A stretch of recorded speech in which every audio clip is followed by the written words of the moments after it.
Good afternoon, and welcome to the Gravita seminar on the upcoming changes to FRS 102. My name is Paul Woosey, and I'm one of the partners here at Gravita. For those that haven't come across Gravita before, we are a top 30 accounts and audit business with over 400 team members, offices in London, Oxford, Essex, Bristol, and Exeter, and we love working with owner-managed businesses and SMEs. So why are we here? Well, hopefully we're here to talk about FRS 102, because if you're not, you're in the wrong webinar. Well, simply put, FRS 102 is the mainstay standard applied to UK company accounts. So any change can have wide-reaching impact. The changes coming have the potential to fundamentally alter the way accounts are presented, as the standard is further aligned with those internationally. With me today to discuss some of the changes are my colleagues, Katherine Wilkes, Rachel Jackson, and Tom Adcock. Perhaps we have a quick intro to the ladies and gentlemen. So I'm Katherine Wilkes, I'm an audit partner. I've got over 25 years of experience working with charities, companies, academies and independent schools, helping clients with their audits, lots of disclosure, UK GAAP, IFRS, and of course the charity SORP. Thanks, Katherine. I'm Rachel Jackson. I'm an accounts partner here at Gravita. I've got a similar level of years of experience working with SMEs, helping accountants deal with accounting changes and disclosure treatment, focusing on allowing them to focus on their business and making their life easier. I'm really passionate about supporting SME businesses. Oh. Hi, I'm Tom Adcock, tax partner here at Gravita. I have slightly less experience than some of my esteemed colleagues, but I've been here longer than I care to be, I guess.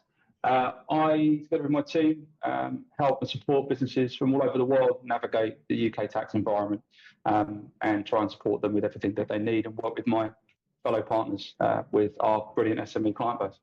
Thanks, Tom. We'll hear from Tom later, so if he does slope off, hopefully he'll be back in time for his slot.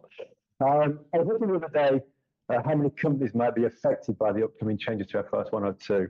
And I think as we talk later, we'll talk about the fact it's actually quite difficult to find information about what's going on. But I saw that there are over 5 million companies registered at Companies House, all of which could be affected by these changes. So clearly it's a big deal. It's certainly a big deal in the areas of revenue recognition and leasing. So Katherine, what's going on? Why did it happen? Well, of those 5 million companies, the vast majority of companies, Paul, will adopt UK GAAP, so that's FRS 102. So this big change is essentially harmonisation between UK GAAP and IFRS. So UK GAAP has been around for a number of years. IFRS was introduced in the UK in 2005. There was a big change in 2018 and 2019 with the introduction of IFRS 15, which is to do with the revenue standard, and IFRS 16, which is to do with these leases, on balance sheeting these leases. And this change is very much to align our current UK GAAP standard with IFRS with regards to revenue and leasing. It's been discussed for a long time. We haven't had a change like this for a number of years. If you think about it, in IFRS, these changes came in 6-7 years ago now, and it's taken quite a long time for UK GAAP to catch up. So people would say this is like a once a generation change. Would you agree with that? I definitely think so. Thank you.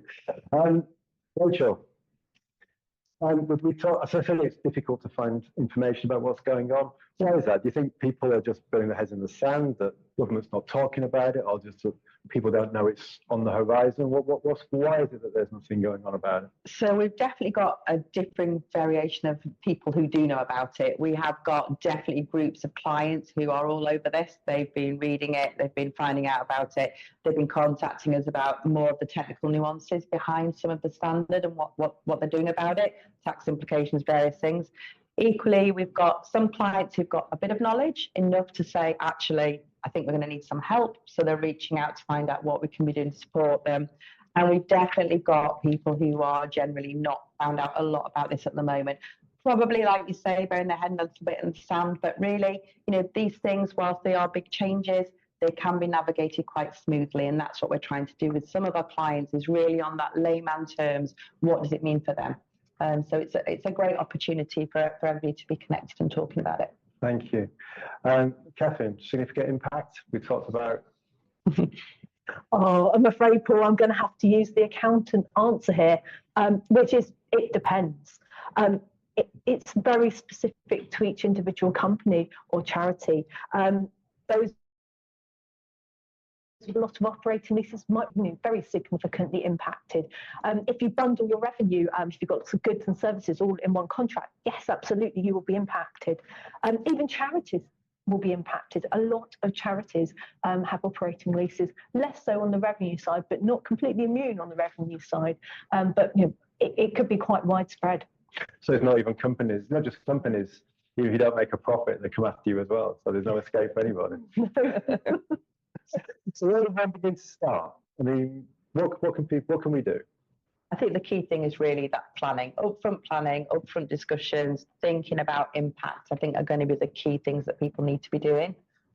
Definitely from a planning perspective of thinking what does it mean for me? Okay, perfect, thank you. So let's try and get to the bones of the changes then, because I mentioned briefly that there were two main areas that we're going to talk about today. One is revenue recognition and one is leases. Katherine, can you tell us a little bit more about the impact on revenue recognition? Certainly can. So, current UK GAAP, you recognise your revenue when the risks and rewards of ownership have passed. The new standard basically completely rewrites that and introduces this 5-step model to recognising revenue.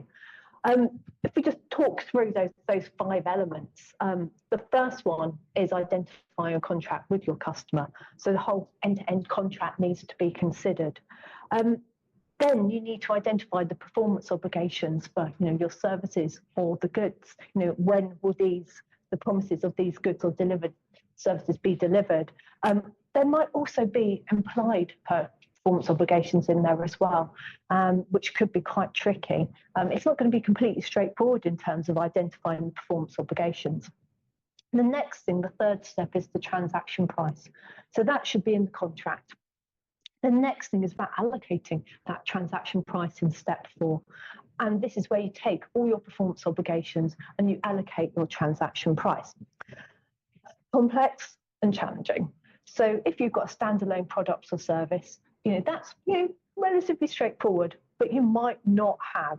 Also, you might be adding a discount to it. And as you bundle everything into one contract, so it could become more complicated as well. So if you don't have a standalone price, you can go out to the market and see what other people are using as their price for these goods or services. You can also use a cost plus approach and also residual approach. Or whichever approach you use, you should be using it consistently.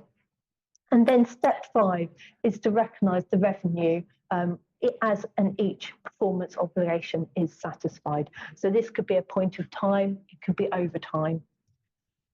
Just giving you a quick example, Paul, you sell a machine, and in addition to that machine, you sell the delivery costs, you sell some installation, and you sell some training.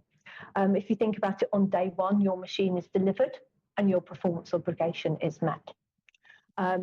So you recognise that portion of your contract at that particular point. The delivery also could be recognised on day 1, the income for your delivery. But installation could take you 2 weeks. So your actual installation performance obligation might not actually be met until the end of those 2 weeks. So you would delay recognising that part of the revenue. And then training might take place over 3 months. And in that case, you would recognise it through time because you are delivering the training throughout time. So as you can see, every contract is likely to be different. And so, particularly, the types of things that you bundle together, the multiple element arrangements here. In terms of what impact it's going to have on the financial statements, well, revenue is likely to be recognised in different periods. And this is where, Tom, you come in, because if you recognise revenue up front, obviously it's going to have a tax impact at a different point in time, or it could be delayed. And it won't necessarily be at the same time as the cash flows. In terms of the actual cash flows, they are as per the contract. This actual standard doesn't impact the cash flows in any way unless you start to rewrite your contracts. And there will definitely be increased disclosure requirements. You need to take a look at your accounting policies. There will be more disclosure on the nature, amount and timing of the revenue and the cash flows. But it will be a simplified version of IFRS 15. In terms of transition, how do we start using this standard? Well, it's effective from the 1st of January 2026, although you can early adopt it if there's a compelling reason to do so.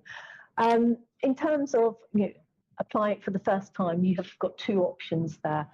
You can restate your comparatives, or you can just add an adjustment to your retained earnings in the current year. You've got to think about comparability, how much is that, if that is important to you, and you might well go and opt for the restatement option if it is important to you. What's also going to be tricky is identifying the fair value of these various elements, so apportioning that transaction price. There's going to be some really interesting conversations that come out of this. Okay, thank you. So I think in summary, the changes to the standard have the potential to move companies' income into different timeframes. Absolutely. So if you're preparing accounts, or you prepare accounts for your bank, quarterly or monthly, or at the annual year end when you've got your financial statements, or if you're part of a group, this could have a massive impact. Depending on where you sit on the 5-step model, then where you perhaps used to report income in one quarter, it may fall into the next quarter if the timings are wrong. If people aren't aware of that or think about it, that could have effects on covenants, etc., etc. Absolutely, and if you're applying for finance on your forecast, your modelling, all of that needs to change. Yeah, so it's not just the reporting; it's all the potential consequences of the impact when you're going through running your business that people need to think about as well. Yes, and then you add in the taxman, who is. We all love the taxman. Well, we all love the taxman, don't we? Just. And there is for those who may or may not remember, there was a standard UITF 40 that was introduced 15, 20 years ago. Hopefully, most people don't remember that. I'm afraid I do. Right? Yeah, same. But the idea behind that was to stop the game that can be played with pushing income into future periods and therefore delaying the tax take. But we have a separate game to play with this, which is that not only can we move the money around, we can move the income around. So we can have arguments with accountants and say, don't you think that this could in fact be recognised later on or earlier if tax rates are going up and down? But equally, it's the value of those services. So in the taxation worlds, more commonly now, we're having to address transfer pricing. As the thresholds globally start to fall, more companies, more groups are brought into that. And transfer pricing is going to play a big part in how we come up with the answers to I think it's the 4th step on the 5-step plan. So I think that whilst tax and accounting professions work very closely together, we certainly do here, but it is going to strengthen that need and that relationship because it's going to be absolutely necessary to get this right. Because HMRC are definitely going to be all over this because they want their money yesterday, not tomorrow. And as you say, it's the allocation. It's going to be very judgmental, and it's going to be really important for companies to, really justify, have that evidence to support those separate transaction prices and how you allocate it across your performance obligations. Thanks, guys. Sounds interesting. Rachel, is leasing just as bad? Leases might bring its challenge the same. Definitely worth just thinking about what is a lease. It's a right to use an asset for a period of time for something that's going to generate benefit. And I think that's key to this whole discussion is that in existing UK GAAP, we have the distinction between an operating lease and a finance lease.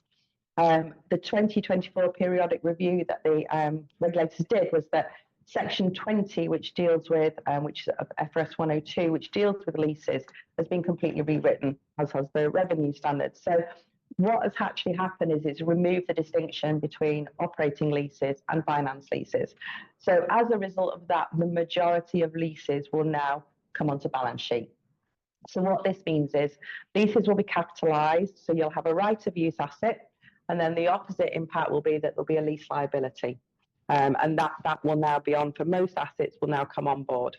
So that future liability is all about the present value of future lease payments from the date of transition. So it's looking at the date of transition, how much do I still owe on this lease? And then calculating using a discount rate of an interest rate to be able to get to that liability. So there's a few things to be thinking about on the leases. Basically, you've got the lease term, which is going to be key, and you might have the initial term to break. So there might be a break clause. If you're likely to exercise that break clause, then that could be the end of the term at that stage. However, there could be extension periods and there could be termination periods.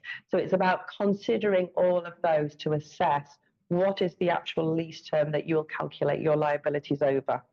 There may also be some incentives to consider, and these all need to be brought in when calculating what that liability looks like. And some of the things that businesses might want to think about is how integrated that asset is into their business.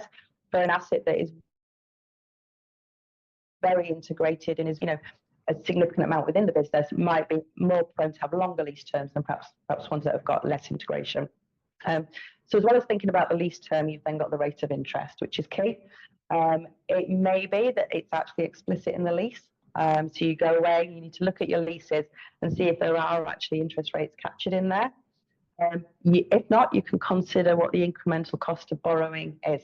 It may be that you go out to market if you can't find any of these rates and be actually like, okay, what can I get borrowing at a cost of what interest?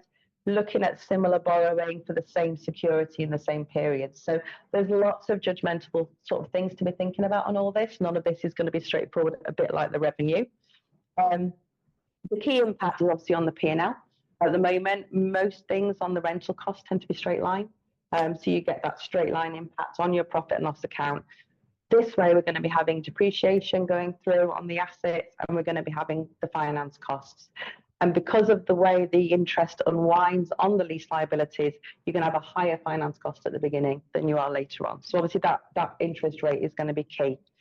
One of the key things is you don't restate comparatives. So it's straight from transition. It's not like revenue where you can look at retrospective. So the comparatives will stay the same. What this does mean that you need to think about your disclosures. You need to think about explaining why your balance sheet has changed from last year. What the key impacts of the revenue and the finance leases have been on the financial statements is going to be really important. Joining up the front end of the account, strategic, director's report, to the back end where the actual numbers are coming through. Kindly, there are some exemptions. So that's always good. There are always some nice exemptions you can perhaps take if you want to. You don't have to. So if you choose to just fully adopt it, you can do. And also for micro entities, they don't have to adopt leasing. So whilst they do have to adopt the revenue recognition, actually for micro entities, the leasing standard, they don't have to adopt and they can still utilise the operating leases. But if we just think about the exemptions, we've got two main exemptions. We've got short-term assets. They're assets where the lease term is typically less than 12 months and there isn't an option to purchase. If there is an option to purchase, it moves it out of that short-term exemption. And then you've got the low value assets.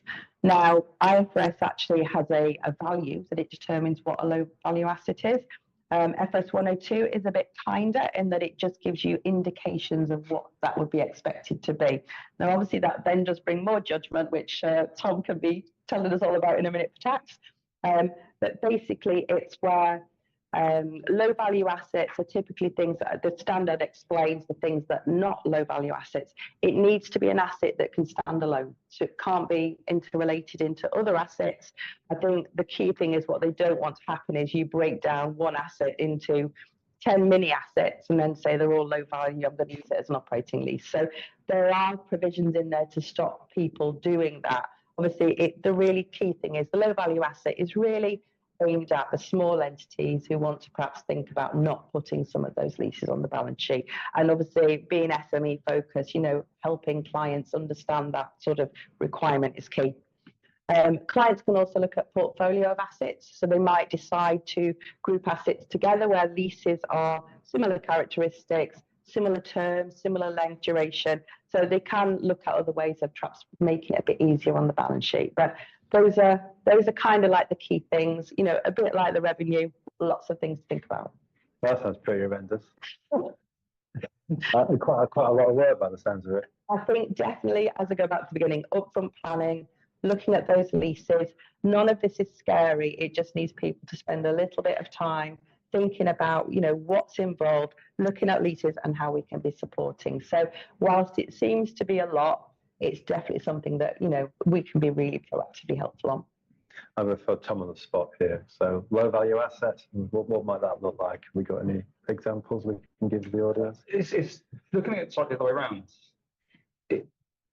If you allow the cost of the asset as you pay for it, you are likely to get less relief up front than you will under the adoption of the new rules.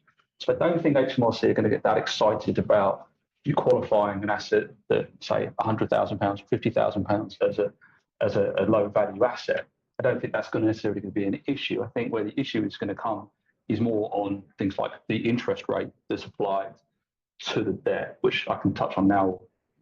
So we're very careful here to say what we're going to say about the interest rate. Some businesses will already borrow money, so it's quite easy for them to work out what their indicative interest rate will be, 3%, 5%, 8%, whatever that might look like. But there are plenty of businesses out there that we act for that either don't borrow money because they don't need to or can't.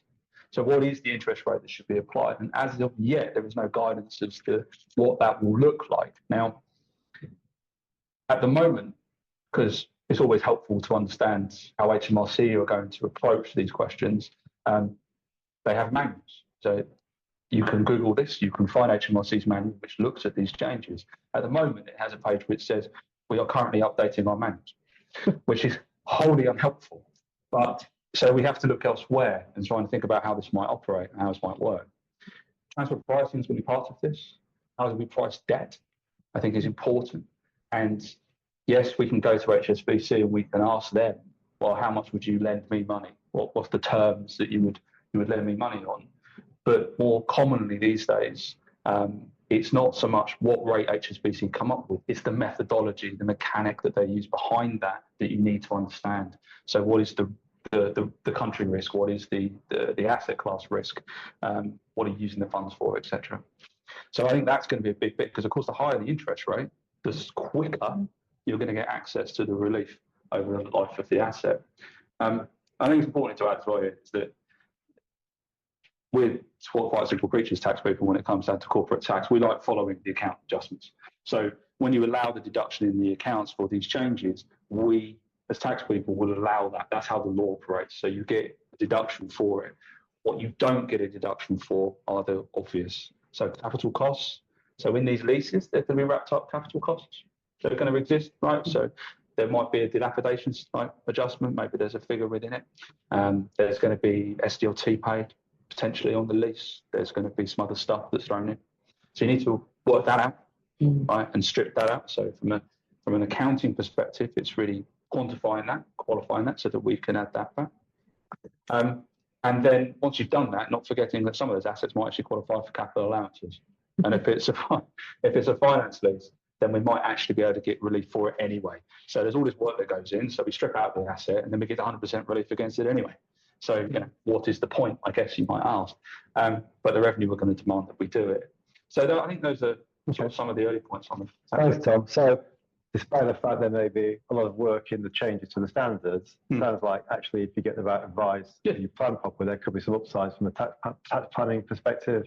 Definitely. And something to talk about with your tax advisors. Definitely. Okay, when did all this come in? 1st of January 2026. So not long ago, not long away. Not long. They'll be here before we know it. When should we start thinking about it? Well, absolutely now. As you can hear, there's lots They're not already thinking, Jim, very much about it. If you're an accountant, you're probably thinking about it a lot. If you're not, you're probably not. So definitely reach now, definitely upfront planning. Obviously, you could early adopt if you wanted to. We're running out of a little bit of time to early adopt. Lots of things about, you really need to think about if you'd want to early adopt, the implications, because everything has to be adopted, not just the leases, for example. So people on this call who this is the first time they've heard about the upcoming changes, they need to be talking to their advisors sooner rather than later. Definitely. Or yesterday, by the same. I know that Gravita, Katherine, has a 10-point checklist that they use to advise clients. Is that a good place to start? Oh, absolutely. Just to give you a flavour for the sorts of things on that checklist, assess the impact on the financial statements being the first one. Do you have an operating lease? Yes, no. Do you have a contract, a revenue contract, which has got more than one type of product delivering or service being delivered at different times? And then start to look at those contracts early on and start to really think about the impact. Train your staff. This is not easy, but give your staff some training. We spend a lot of time at Gravita on these topics. We've spent a lot and invested a lot of time in training our staff on them as well. Communication with stakeholders is another one, making sure that everyone is aware of the implications on the financial statements, how it impacts things. And then finally thinking about the early adoption consideration. So Rachel said, we are running out of time, but if you're part of a big group that reports in IFRS, you might see some big advantages to doing this early. Thank you very much. So just think about who else should be thinking about these changes. Obviously, we're talking about business owners, but within clients and other businesses, who else should be thinking about the changes that are coming? I think it's very internally focused. It's thinking, the stakeholders of our financial institutions, anybody who relies on the financial statements or the forecasting, really. All kinds of entities are going to be impacted, and some more than others. It's a real minefield out there. But it's just so important to understand the impact and starting to assess that early. We talked about charities and interest that they can't readily go out and borrow money necessarily. But one of the things they could do is look at their deposit rate for a similar type of public benefit entity. Get your team some training. There are lots of training courses. Start to talk to us. We can help in that respect as well. And I think the most important thing at the moment is not to panic, not to sort of dash out and recruit, but really think about starting to make those steps now. This is not going to go away. It is compulsory from the 1st of January 2026 to apply these to all FRS 102 entities. And also, it's not just a case of not like a one-hit wonder, Paul. We can't just do it once and it's done.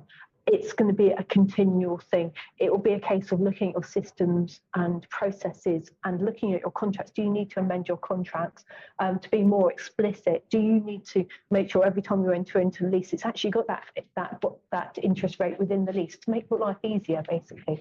And every year, you'll need to either move your models on one more year or add new leases to your models. And not to add any further complication, because this doesn't need any, right? But for larger groups, then the interest element can factor into what's called the corporate interest restriction calculations. So that's if your UK group or in standalone company has got an interest expense of more than £2 million a year. Now, so if you're in that world, then this calculation can form part of that and make your world worse. So it is something that you need to factor in, and that modelling becomes ever more important, and that interest rate becomes ever more important. There's also a question mark over if you use foreign debt as part of this, or you are rather a UK company existing or living in a property owned by a foreign company, then it could be that this interest attracts withholding taxes. It's not something that is clear yet. As more and more companies get brought within it. We're hopeful not, obviously, for obvious reasons, but it is something else that needs to be borne in mind. I guess, as you say, Katherine, it's not just something you can look at once, because you might look at it now and say, well, actually, it doesn't affect me. But in 3 years' time, something could have changed to your business, and actually, you suddenly get caught under the new changes. You might take out, as you say, a new lease, or something may change in the way that you account for your. You're being on a new service line or a new sales process. Suddenly you get caught without thinking about it. So I guess it's having those continuing evolved conversations with your advisors to make sure that you don't get caught out inadvertently when making business decisions. Absolutely. So, Rachel, I mean, I guess people are sitting there now and turning around and saying, well, we can just get our accountants to sort it all out, which is what we're here for. But there are other implications. I mean, if you're a larger client, for example, and you have an audit, how does that work? Because you could end up having your accountants auditing the numbers that they calculate. I mean, is that feasible? So yeah, nobody's allowed to audit their own homework, are they? So yeah, as you say, like I think we've got different groups of people. We've got people who have been audited, most certainly. We've got people who are audited sort of within Gravita, and then we've got people who are audited externally to Gravita that we do the accounts prep for here, and then we've got the non-audit ones. Now, for all of those categories, irrespective of audit guidelines, obviously we can provide resources, we can help explain the requirements, we can give some background to why this is being done and the implications it has for balance sheet and all those kind of things. And I think that is really useful to put into context so people do feel like they know they're confident in what they're doing. I think it's obviously key that based on ethical standards, we can't be valuation services are prohibited. So we really need to make sure that the inputs going into the model for, say, leasing, we can't be coming up and making management decisions to say what the lease term is and what the interest rate is and things like that. Now, obviously, we can be supporting them as part of audit. We will be reviewing that and providing feedback. We can support on benchmarking what we're seeing in the market, what we're seeing with other clients, obviously, just giving people indication of where this is going. But obviously for the audit side, it is a little bit more restrictive, and we do have to all make sure that we meet with, we comply with the standards. I think for, where we can really support as well is we've got lots of clients which are audited elsewhere. We can really providing guidance to those people about, these are the things we need to be doing.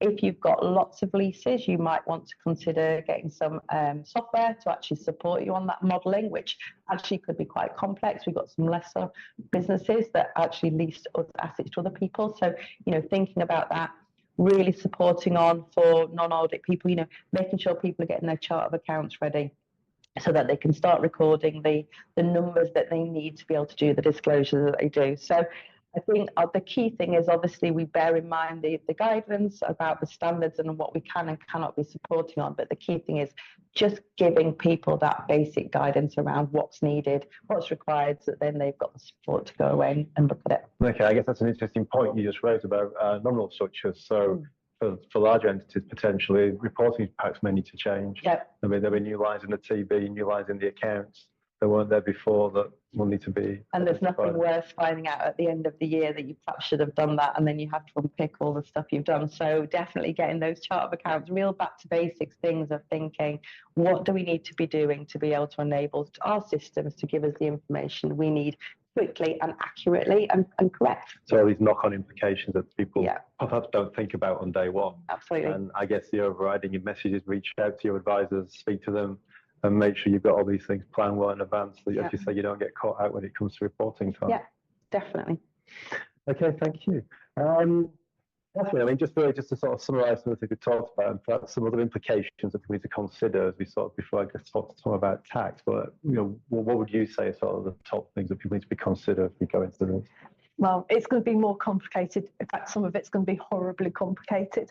The calculations in particular, especially if you've got some unusual arrangements. So, if you're an agent rather than the principal in a transaction, if you've got a consignment arrangement, if there are options within leases or within revenue, bill and hold arrangements, it's not going to be straightforward. With the leasing, when you add more assets and liabilities, and then you look at your audit thresholds, you might well have breached the gross asset threshold, particularly if you are a not-for-profit. You've only got 3.26 million to play with there. So there could be other costs, other compliance requirements. So you might suddenly just need an audit because of the change in the standard. Yeah, absolutely. However, there is light at the end of the tunnel, and auditing thresholds are going up shortly from April, approximately 50%. Okay. So, unfortunately, not for charities though. No. We've already talked about the interest and depreciation versus the rental costs, and also this front loading of some of the P&L costs to do with leasing. The interest rates, that's going to be a complete headache. Revenue and the revenue in different periods, the tax impact might not match the cash flows, and then covenants. your KPIs, your EBITDA, your asset ratio, your debt to equity ratio, you need to talk to your bank early if you think it's going to significantly change. So that could be quite a headache as well. I would hope that the financial institutions would be on top of this as well, and adjust them accordingly, to reflect. Otherwise, everybody could completely miss one of the covenants, and there could be complete chaos. But there is some good news too. It's not all bad, I promise. So if you are doing some group reporting higher up to your parent and they adopt IFRS already, and you adopt UK GAAP, you are currently potentially having to make an adjustment for the leases anyway, for the revenue adjustments anyway. And you won't have to make that adjustment because everything will be in line going forward. Okay, thank you. So I guess not all bad news, but still need to think about it. Yes, absolutely. Thank you both. Tom, hopefully you're going to tell me tax isn't quite as bad as It's not. Maybe touched on it briefly already. As I said, fortunately, anything for an easy life, we will follow, from a tax perspective, the accounting adjustments. There's the add-back of capital items, as I said, potential capital allowances. There's the impact on corporate interest restriction if you're caught in that world. There's a potential withholding tax thing, although we're hopeful that isn't going to be a problem. And that's on the leases. Fortunately, we're not following under the FRS under the 102 changes. We're not following what happened when this was adopted under IFRS, which we had this horrible spreading thing that came in, which made just a nonsense of the figures and took forever to work out. We are just simply starting from the day of adoption going forward, and that's how we work it. It does have this strange thing that depreciation, which is part of the lease cost that now goes through the P&L, is deductible for tax purposes. So the first thing you learn as a tax person is depreciation is not allowable ever, but now it is, which is quite interesting. They should have called it something else, like amortization or something, but they haven't. So we know that's going to cause confusion, sure. Well, it is going to cause confusion, and I think this is part of this. It's about taking a lot of care and making sure you've got the right people involved in advising you, doing the modelling properly at the beginning, and ensuring there's strong communication between the teams that are working on both the accounts and the tax alongside the clients. Because if you don't have that strong communication, things like adding back the wrong amount of depreciation can cause problems. So I think that's quite an important part of it going forward. The income recognition thing is, I think there's some games to be played there to some extent. I think we can think about that more carefully with clients, particular sorts of clients who've got complicated contractual arrangements. But there's another knock-on effect which comes to my mind as we're sitting here talking, is valuations. So often we do valuations based on 2, 3, 4, maybe even 5-year projected figures and some weighting on averages based on historic data. We are probably going to have to play around with those models now, take account of these changes to ensure that the valuations stack up going forward. I think over the fullness of time, we'll work out the best methodology to do that, which gives you the right answer, whether you're looking for a high valuation because you're looking to sell, borrow money, or a low valuation because you're talking to HMRC about something. And so I think that's work that will happen in the fullness of time. Okay, thank you very much. I think we come towards the end then, just about wrapping this up. We talked about obviously when to start, which clearly the message is now or yesterday or last week. And I think that's something we really need to do.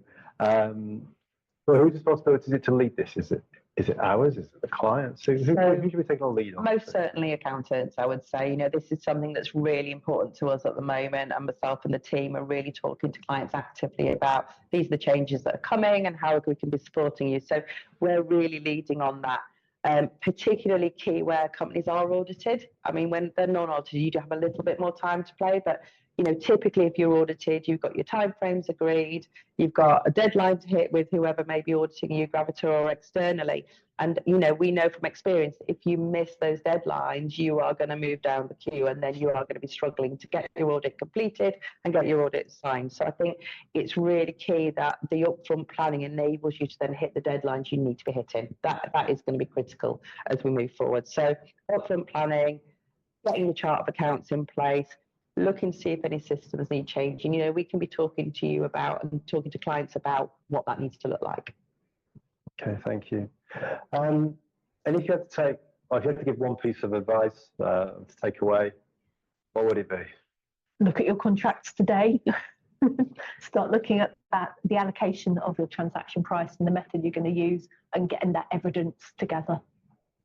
Yeah, I'd say just on the leases, definitely contracts again, thinking about your interest rates, thinking about if you want to use any of the exemptions, if you are eligible for some of the assets that you've got, and building those calculations of what the net present value look like, checking your formulas. How many times do we find formulas, incorrect formulas in spreadsheets?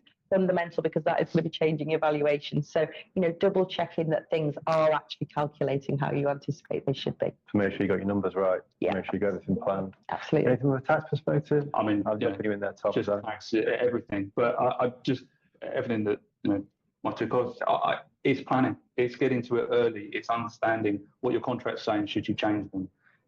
That's what you should be doing. And we can help with all of that. So, yeah, it's just echoing.